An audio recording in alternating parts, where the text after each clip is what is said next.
In Self-Defense, Journey, a current classic on K-Poi 105.9, The Big Kahuna, Honolulu's only classic rock from their Generation CD, and it's our special, Journey, Then and Now, with Neal Schon of Journey as my special guest. And that song, In Self-Defense, it's sung by you, Neal, and co-written with Steve Perry, copywritten back in 1983. What's up with that track? Well, initially, that song, what happened on the record is the song that Ross sings on the record, Gone Crazy, was initially my song, and I had sung it. Okay. And, I was happy with the way I sounded on it, and, wrote it about an ex that was cool that I was singing it.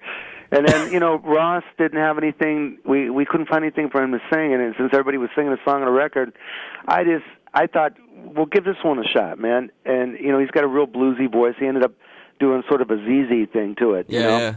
And so I ran out of time. We were writing all the material, and we had everything compiled. And basically, sometimes, I can write something for myself in 2 seconds flat, and for some reason this time nothing came to me. And I just went, well, there's this old song that, was supposed to go on. That record, that song was up to be on our Journey record, Frontiers. Wow. And that's why Perry's singing Bee Gees on it. Nice. And then it never made it. And so what happened is I had my second record, solo record that I did with Jan Hammer, Here to Stay, the Sean and Hammer records. I asked the band if I could put it on that release.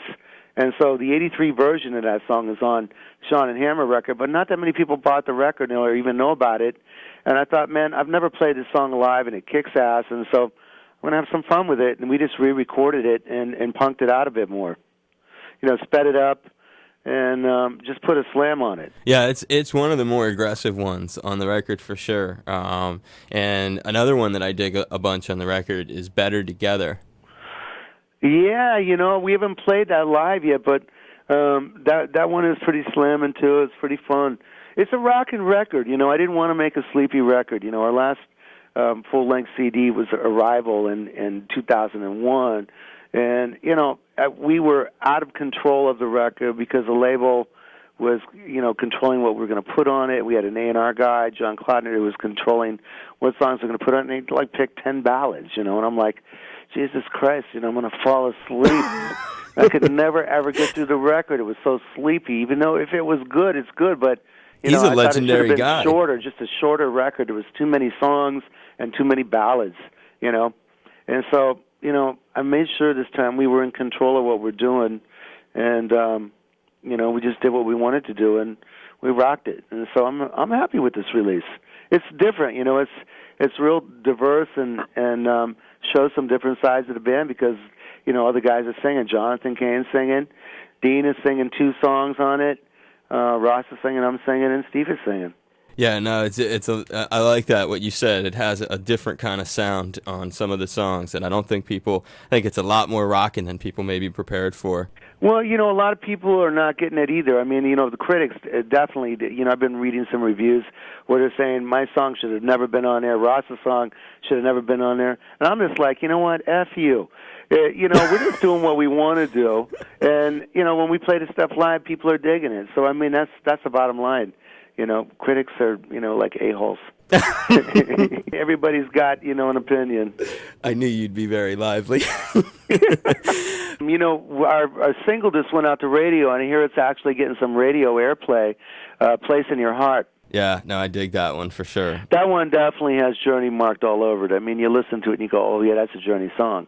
Some of them, were written that way. I wrote the music about a year ago, and, Jonathan helped me with, finish it out with the lyrics and everything, and that one was kind of sitting there brewing in my brain for a while, The Place in Your Heart, was it? Yeah.